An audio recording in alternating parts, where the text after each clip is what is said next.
හොඳයි දෙවියන් වහන්සේට ප්‍රශංසා වේවා මේ වෙලාව ගැන.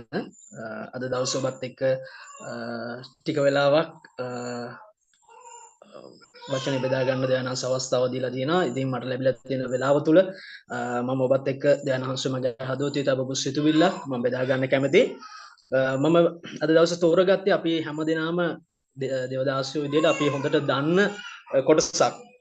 ඒ යෙසායා 6 වෙනි පරිච්ඡේදය. ඉතින් මං හිතනවා අපි දේශනා කරලා තියෙනවා, අපි කතා කරලා තියෙනවා, අපි දේශනාවන් අහලා ඇති මේ කොටස තුල. නමුත් දයන්වහන්ස අද දවසේ මගේ හදවතේ තැබපු දේ මම ඔබත් එක්ක බෙදා ගන්න කැමතියි. මම ඔබත් එක්ක කාරණා හතරක් දයන්වහන්සේ මගේ හදවතේ තැබපු කාරණා හතරක් ඔබත් එක්ක බෙදා ගන්න කැමතියි. පළවෙනි පදේ කියවුවොත් යෙසායා 6 වෙනි පරිච්ඡේදයේ පළවෙනි පදේ කියනවා, උස්සියා රජු නැසුණු අවුරුද්දේදී ස්වාමීන් වහන්සේ උසස් සිංහාසනයක වැඩ හිඳිනවා දුටිමි. උන්වහන්සේගේ වස්ත්‍ර කෙළවරින් මාලිගාව පිරිතුබුණේ කියලා. දැන් මේ දර්ශනයේ ආරම්භය නැත්නම් මේ දර්ශනය දකින්දී යෙසායා පටන් ගන්න එක තමයි මේ උස්සියා රජ මරුණාට පස්සේ තමයි මේ දර්ශනය යෙසායා දකින්නේ. ඒකට හේතුව තමයි මේ උස්සියා රජ වසර ගණනාවක් ඊශ්‍රායලයේ පාලනය කරා. හැබැයි දැන් ඔහු මරුණාට පස්සේ ඔහු ඒ සිංහාසනේ හිස්. ඉතින් එහෙම ඉන්න අවස්ථාවක තමයි යෙසායා අනාගත වක්තෘවරයා දකින්නේ සේනාවල දෙවියන් වහන්සේ සිංහාසනයේ මත උන්වහන්සේ වාඩි වෙලා ඉන්නවා කියලා. ඉතින් මේකෙන් අපේ ඉගෙන ගන්න තියෙන දේ තමයි අපේට පොළොවේ රජවරු ඉන්නවා. පොළොවේ නායකයෝ ඉන්නවා. ලංකාව තුල නායකයෝ ඉන්නවා. ප්‍රබල රටවල් වල නායකයෝ ඉන්නවා. හැබැයි මේ හැම නායකයෙක්ටම ඉහළින් සේනාවල දෙවියන් වහන්සේ වැඩ සිටිනවා. මොකද නමස්කාර කරන්නෙක් විදිහට අපිට අවබෝධයක් තියෙන්න ඕනේ උන්වහන්සේගේ වැඩ සිටීම ගැන. මොකද අපි නමස්කාර කරන්නේ සාමාන්‍ය කෙනෙක්ව නෙමෙයි. අපි නමස්කාර කරන්නේ රජුන්ගේ රජ, ස්වාමින්ගේ ස්වාමී වූ දෙවියන් වහන්සේ. උන්වහන්සේ සිංහාසනයේ මත වැඩ සිටිනවා. ඉතින් අපි මේ අවබෝධයත් එක්ක තමයි අපි උන්වහන්සේව නමස්කාර කළ යුත්තේ. ඒ වගේම දෙවෙනි පදයට සහ තුන්වෙනි පදේ අපි කියවනකොට මම මේ හැම පදයක්ම කියවන්න යන්නේ නැහැ. අපි දේවදාසයන් නිසා අපි මේ කොටස හොඳට කියවලා තියෙන කොටස. ඉතින් මේ තුන්වෙනි පදේ කියනවා, ඔහු එක්කෙනෙක් අනෙකුට මොරගසමින් සේනාවල ස්වාමින් වහන්සේ ශුද්ධය මුළු පොළොව උන්වහන්සේගේ තේජසින් පිරී තිබේයයි කියවෝය කියලා. මෙතන මේ යෙසායා අනාගත වක්තෘවරයා දකින්න සෙරාප්වරු ඉන්නවා. මේ සෙරාප්වරු එක්කෙනෙක්ට මොරගසලා කියනවා සේනාවල දෙවියන් වහන්සේ ශුද්ධයි කියලා. දැන් නමස්කාර කරන්නෙක් විදිහට අපිට මේක තුල අපිට ඉගෙන ගන්න තියෙන්නේ මොකද්ද? නමස්කාරය යැපෙන්නේ නැත්නම් නමස්කාරයේ පදනම ඇවිල්ලා අපේ ජීවිතයේ විතරක් නෙමෙයි. අපේ නමස්කාරයේ පදනම තමයි උන්වහන්සේගේ ස්වභාවය. අපි දෙවියන් වහන්සේට ප්‍රශංසා කරන්න ඕනේ උන්වහන්සේගේ ස්වභාවය නිසා. දැන් මං හිතුවොත් මට තියෙන දේවල් නිසා මම දෙවියන් වහන්සේට ස්තුති කරන්න ඕනේ කියලා. මට දේවල් නැති වෙනකොට මට දෙවියන් වහන්සේට ස්තුති නොකර හිටියයි කියලා. එහෙම ඉන්න බෑ. මගේ නමස්කාරය කවදාවත් කඩ වෙන්න බෑ. මගේ ස්වභාවය මොන තත්වයකටපත් වුණත් මම දෙවියන් වහන්සේට නමස්කාර කරන්න ඕනේ. ඇයි මම නමස්කාර කරන්නේ? මම නමස්කාර කරන්නේ උන්වහන්සේගේ ස්වභාවය නිසා. මොකද උන්වහන්සේගේ ස්වභාවය උන්වහන්සේ ශුද්ධයි. උන්වහන්සේගේ ශුද්ධකම නිසා තමයි අපි උන්වහන්සේව නමස්කාර කරන්නේ. මෙතන කියන සේනාවල දෙවියන් වහන්සේ ශුද්ධයි. උන්වහන්සේ බලවන්තයි. උන්වහන්සේ ਸਰව බලධාරී. ඒ නිසා තමයි අපි උන්වහන්සේව නමස්කාර කරන්නේ. ඒ නිසා නමස්කාර කිරීම අපිට මග හරින්න බෑ උන්වහන්සේ ශුද්ධ නිසා. උන්වහන්සේගේ ස්වභාවය නිසා. ඒ වගේම මේක තමයි මගේ පළවෙනි කාරණය. නමස්කාර කරන්නන් විසින් උන්වහන්සේගේ ස්වභාවය අඳුන ගන්නවා. දැන් මම කෙනෙක්ව ආශ්‍රය කරනකොට මම සාමාන්‍යයෙන් නිකන් කෙනෙක්ව ආශ්‍රය කරනකොටයි මගේ යාළුවෙක්ව මම ළඟින් ආශ්‍රය කරනකොටයි මම අඳුන ගන්න යනවා එයාගේ ස්වභාවය කොයි වගේද කියලා. එයා කොයි වගේ කෙනෙක්ද කියලා. රයිට්? ඒ වගේ අපි දෙවියන් වහන්සේව නමස්කාර කරනකොට අපි අඳුන ගන්න යන උන්වහන්සේගේ ස්වභාවය. දැන් යෙසායා අනාගත වක්තෘවරයා මේ දර්ශනයේදී මේක දැක්ක උන්වහන්සේ ශුද්ධයි. අපි දකින්න යන උන්වහන්සේගේ ස්වභාවයන් මොනවාද කියලා. අපි දිනපතා අපේ ජීවිතේ නමස්කාරය පුරුද්දක් විදිහට කරොත්, අපි දිනපතා උන්වහන්සේගේ ස්වභාවය ගැන සිතමින් ස්වභාවයන් වර්ණනා කරොත්, අපි උන්වහන්සේව නමස්කාර කරොත්, අපිට එළිදරව් වෙන්න යන උන්වහන්සේගේ ස්වභාවය කොයි වගේද කියලා. ඉතින් මේ নমස්කාරය කියන්නේ ඇත්තටම උන්වහන්සේත් එක්ක තියෙන සම්බන්ධතාවයක්, සම්බන්ධකමක්. එතකොට මේ নমස්කාරය අපි දෙවියන් වහන්සේ ඉදිරියේ අවංකව කරොත් අපිට දෙවියන් වහන්සේගේ ස්වභාවය අඳුන ගන්න පුළුවන්. අපි දේව වචනේ තුලින් දෙවියන් වහන්සේව අඳුන ගන්නවා වගේම নমස්කාරය තුලින් අපිට දෙවියන් වහන්සේ කොයි වගේ කෙනෙක්ද, අපේ දෙවියන් වහන්සේ කොහොම කෙනෙක්ද කියලා අපිට අත්දකින්න පුළුවන්. ඒ නිසා මෙතන පළවෙනි කාරණාව තමයි අපි නමස්කාර කරන්නන් විදිහට අපි උන්වහන්සේගේ ස්වභාවය ගැන අපි උන්වහන්සේට නමස්කාර කරන්න ඕනේ. අපි නොකොඩවා දිනපතා අපි උන්වහන්සේට නමස්කාර කරනකොට අපි උන්වහන්සේව වඩා අඳුන ගන්න යනවා. වඩා උන්වහන්සේගේ ස්වභාවය කොයි වගේද කියලා අඳුන ගන්න යනවා. මේ අපි සමහරක් වෙලාවට සමහරක් පුද්ගලයන්ගේ නම කිව්වම අපි කියනවා රයිට් එයා මේ වගේ කෙනෙක් මම දන්නවා. මම ආශ්‍රය කරලා තියෙනවානේ එයා මේ වගේ කෙනෙක් කියලා අපි කියනවානේ. ඒ වගේ අපි නමස්කාර කරනකොට අපි අඳුන ගන්න යනවා අපි නමස්කාර කරන දෙවියන් වහන්සේ කොයි වගේ කෙනෙක්ද කියලා. එතකොට අපි තවදුරටත් අර කතා කරන්න යන්නේ අපේ දැනුමෙන් නෙමෙයි අපි කතා කරන්න යන්නේ අපේ අත්දැකීමෙන් උන්වහන්සේ මේ වගේ දෙවි කෙනෙක් කියලා. ඒ වගේම දෙවෙනි පොයින්ට් එක තමයි මගේ නමස්කාර අපි නොකොඩවා දෙවියන් වහන්සේව නමස්කාර කරනකොට මං අඳුන ගන්න යනවා මගේ ජීවිතය ගැන. නැත්තම් මට මුණ ගැසෙන්න යනවා මගේ ජීවිතේ. දැන් ගොඩාක් වෙලාවට අපිට මුණ ගැසෙන්නේ නැත්තේ ජීවිතේ අපිට ගොඩාක් වෙලාවට මුණ ගැසෙන්නේ නැත්තේ Tamanවමයි. අපිට ගොඩාක් වෙලාවට අනිත් අය මුණ ගැහෙනවා. අනිත් අයගේ අපි අනිත් අය දකින අපි අරයා මේ වැරද්ද කරා කියනවා, මෙයා මෙහෙමයි කියනවා, අරයා මෙහෙමයි කියනවානේ. හැබැයි ගොඩාක් වෙලාවට සමහර වෙලාවට මගේ ජීවිතේට හැරිලා මම කොයි වගේද, මගේ ජීවිතේ මොන වගේද, මගේ ස්වභාවය කොයි වගේද, මගේ අඩුපාඩුකම් මොකක්ද කියලාවත් හිතන්න සමහරක් වෙලාවට අපිට වෙලාවක් නැහැ. හැබැයි මම දෙවියන් වහන්සේ ඉදිරියේ සැබෑ නමස්කාර කරන්නේ නම් උන්වහන්සේ මගේ ජීවිතේ මට එළිදරව් කරන්න යනවා. උන්වහන්සේ මගේ ස්වභාවය මට එළිදරව් කරන්න යනවා.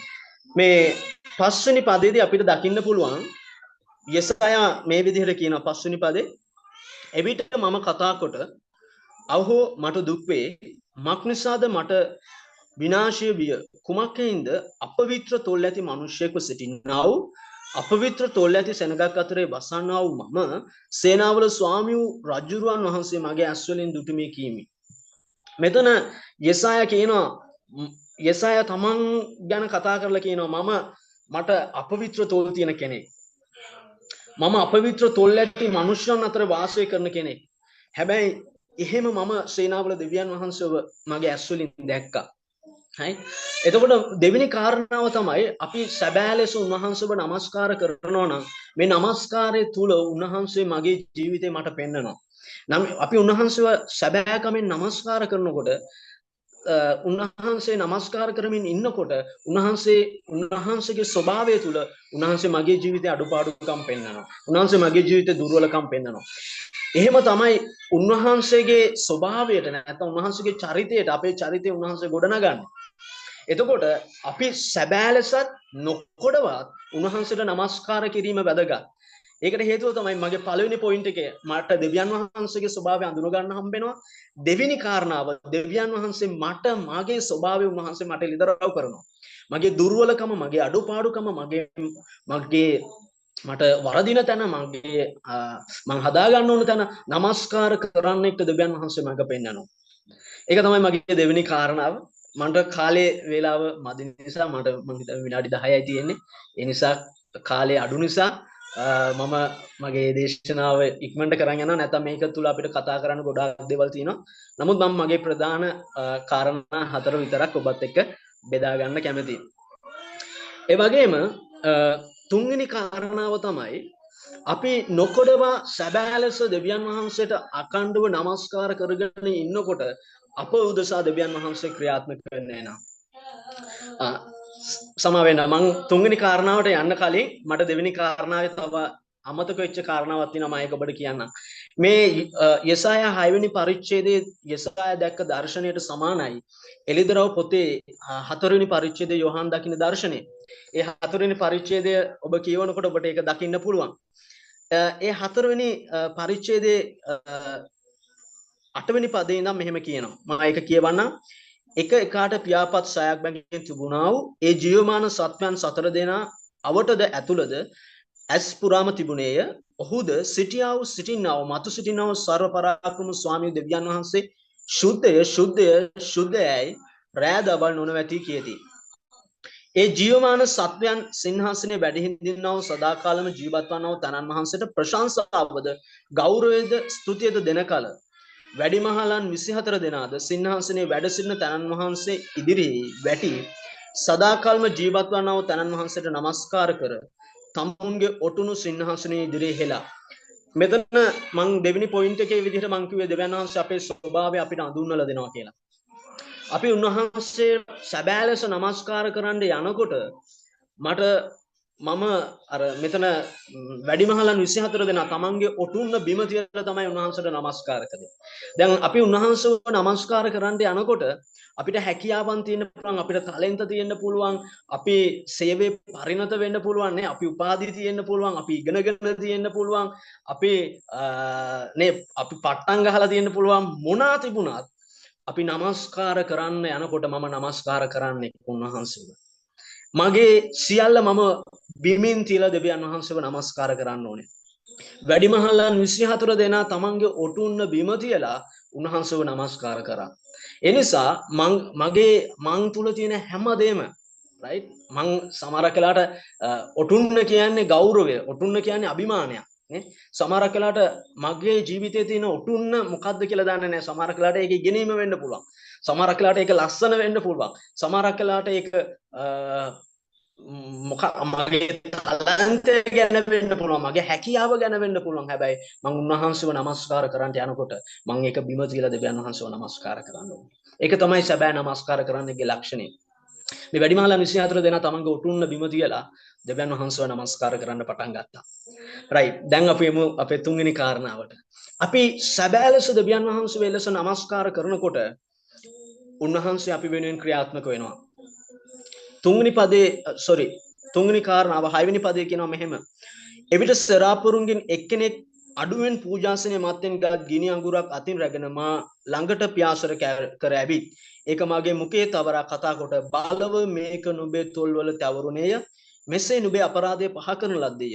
නුඹේ පාපය කමා කරන ලද්දේය කිය. ඔබ සැබෑ ලෙස මම සැබෑ ලෙස දෙවියන් වහන්සේව නමස්කාර කරනවා නම් ඔබ මං උදෙසා දෙවියන් වහන්සේ ක්‍රියා කරන්න යනවා. දෙවියන් වහන්සේ ඔබ මං වෙනුවෙන් මිනිස්සු නැගිටවන්න යනවා. දෙවියන් වහන්සේ ඔබ මං වෙනුවෙන් දෙවියන් වහන්සේ උත්තර දෙන්න යනවා. ඇත්තටම ඔබටයි අපි සැබෑ ලෙස නමස්කාර කරනකොට අපි උදෙසා මදහත් වෙන්න ඕනේ දෙවියන් වහන්සේ. අපිට ආශිර්වාද එන්න ඕනේ දෙවියන් වහන්සේගෙන්.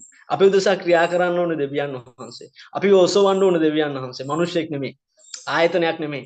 හැබැයි අපි සැබෑ ලෙස දෙවියන් වහන්සේව නමස්කාර කරනකොට අර අපේ ස්වභාවය, අපේ දුර්වලකම, අපේ අඩුපාඩුව, අපේ වරද දෙවියන් වහන්සේ ඉවත් කරලා ඒ ස්ථානය අපිව පරිපූර්ණ කරනවා. එනම් නමස්කාරය අපිව පරිපූර්ණ කරන ස්ථානයක්. මම හරියට දෙවියන් වහන්සේව නමස්කාර කරනවා නම්, මම සැබෑ ලෙස දෙවියන් වහන්සේ නමස්කාර කරනවා නම්, මම සැබෑ ලෙස උන්වහන්සේගේ නමස්කාරය තුල ජීවත් වෙනවා නම්, මම උන්වහන්සේ නමස්කාර කරනවා නම් මගේ ජීවිතේ දෙවියන් වහන්සේ මම උදෙසා ක්‍රියා කරනවා. මගේ අඩුපාඩුව, මගේ දුර්වලකම, මගේ නොහැකියාව දෙවියන් වහන්සේ ඉවත් කරලා මට දෙවියන් වහන්සේ ආශිර්වාද කරනවා. ඒක තමයි මගේ තුන්වෙනි කාරණාව. හතරවෙනි කාරණාවට මම එන්න යනවා. හතරවෙනි කාරණාව තමයි ඔබ මම දෙවියන් වහන්සේට සැබෑ ලෙස නමස්කාර කරනවා නම්, right? ඔබ මම දෙවියන් වහන්සේට සැබෑ ලෙස නමස්කාර කරනවා නම්, නමස්කාර මැද දෙවියන් වහන්සේ ඔබටයි මටයි කතා කරනවා. අටවෙනි පදේ එවිට මම කවරෙක් යම්ද අපොදසා යන්නේ කවුදයි කියනවා ස්වාමීන් වහන්සේගේ හඬ මට ඇසුනේය. මමද මෙන්න මම මෙහිය මා යව මැනවයි කියමි. ඔබයි මමයි දෙවියන් වහන්සේට සැබෑ ලෙස නමස්කාර කරනවා නම් දෙවියන් වහන්සේ ඔබටයි මටයි කතා කරන්න යනවා. නමස්කාර මැද දෙවියන් වහන්සේ අපිට කතා කරනවා. නමස්කාර මැද අපිට උන්වහන්සේගේ හඬ අහන්න පුළුවන්. අපි උන්වහන්සේට නමස්කාර කරනකොට උන්වහන්සේ අපිට කතා කරනවා. මෙතන උන්වහන්සේගේ හඬ විතරක් නෙමෙයි, මෙතන උන්වහන්සේගේ හදවත යෙසායට උන්වහන්සේ එළිදරව් කරනවා. මොකද උන්වහන්සේගේ හදවතේ ගැස්ම, මොකද උන්වහන්සේගේ හදවතේ ගැස්ම, උන්වහන්සේගේ හදවතේ ගැස්ම තමයි විනාශ වෙන මිනිස්සු. දෙවියන් වහන්සේ ඒක යෙසායට එළිදරව් කරනවා. අපි සැබෑ ලෙස උන්වහන්සේට නමස්කාර කරනවා නම් උන්වහන්සේගේ හඬ අපිට ඇහෙන්න යනවා. උන්වහන්සේගේ හදවතේ ගැස්ම නැත්නම් උන්වහන්සේගේ හදවත උන්වහන්සේ සැබෑ ලෙස නමස්කාර කරන්නට දෙවියන් වහන්සේ එළිදරව් කරනවා. ඒ නිසා අපි මේ නමස්කාරයට එන්නේ අපේ නගරවල නම් වලින්. අපේ නගර නම් අරගෙන තමයි අපි නමස්කාරයට එන්නේ. මේක ඇත්තටම වැදගත්. මේ දේශේ මේ නගර දෙවියන් වහන්සේ අපිට දීලා තියෙනවා. මේ නගරවල নমස්කාරය මෙහෙවන්නේ අපි. එහෙමනම් ඒ නගරය සම්බන්ධව දෙවියන් වහන්සේ අපිට කතා කරයි. ඒ නගරේ විනාශ වෙලා යන මිනිස්සු ගැන දෙවියන් වහන්සේ අපිට කතා කරයි. රයිට් ඒ මිනිස්සුන් වෙනුවෙන් කරන්න ඕන දේ දෙවියන් වහන්සේ අපිට කතා කරයි. උන්වහන්සේ ආයි මං වෙනුවෙන් යන්න කවුද ඉන්නේ? ඒ වගේම নমස්කාරය තුල අපි උන්වහන්සේට ප්‍රතිචාර දක්වන්න ඕනේ. අපි උන්වහන්සේට කීකරු වෙන්න ඕනේ. අපි සැබෑ ලෙස උන්වහන්සේට নমස්කාර කරනවා. යේසුසයි ගෝ ස්වාමිනී මං කැමති මාව යවන්න. নমස්කාරය තුල හැමතිස්සම කීකරුකම ගැබ් වෙලා තියෙනවා. අපි নমස්කාර කරනකොට අපි උන්වහන්සේව নমස්කාර කරනවා වගේ අපි උන්වහන්සේට කීකරු වෙනවා අපේ ජීවිතය තුල. ඉතින් දෙවියන් වහන්සේගේ කරුණාව අපිට සැබෑ ලෙස අත්දකින්න පුළුවන් අපි සැබෑ ලෙස උන්වහන්සේට নমස්කාර කරොත්. ඉතින් මම මේ දේශනාව අවසන් කරනකොට මම අවසානට කියන්න කැමතියි. අපි নমස්කාර කරන්නේ සිංහාසනේ වැඩ සිටිනා දෙවියන් වහන්සේට. නිසා අපේ මුළු ශක්තියෙන්, අපේ මුළු බුද්ධියෙන්, අපේ මුළු සිතින්, අපේ මුළු ගෞරවය දෙවියන් වහන්සේට දීලා අපි උන්වහන්සේට নমස්කාර කරන්න ඕනේ. අපි ඒ ලෙස নমස්කාර කරනකොට තව කෙනෙක් ඕනේ නැහැ. අපිට ආශිර්වාද කරන්න නැත්නම් තව මිනිහෙක් අපිට ඕනේ නැහැ. දෙවියන් වහන්සේ අපිට ආශිර්වාද කරනවා. ඔබ වෙනුවෙන් දෙවියන් වහන්සේ ක්‍රියා කරනවා. ඔබ වෙනුවෙන් දෙවියන් වහන්සේ, මං වෙනුවෙන් දෙවියන් වහන්සේ මිනිස්සු නැගිට්ටවයි. අපිට මිනිස්සු පස්සේ යන්න උවමනා නැහැ. ඒ නිසා අපි සැබෑ ලෙස নমස්කාර කළොත් අපි සැබෑ ආශිර්වාද අපි භුක්ති විඳින්න යනවා. ඉතින් එලෙස වෙන්න දෙවියන් වහන්සේ ඔබටත් දේශනා කරන මටත් දෙවියන් වහන්සේ ආශිර්වාද කරනසේක. ආමේන්.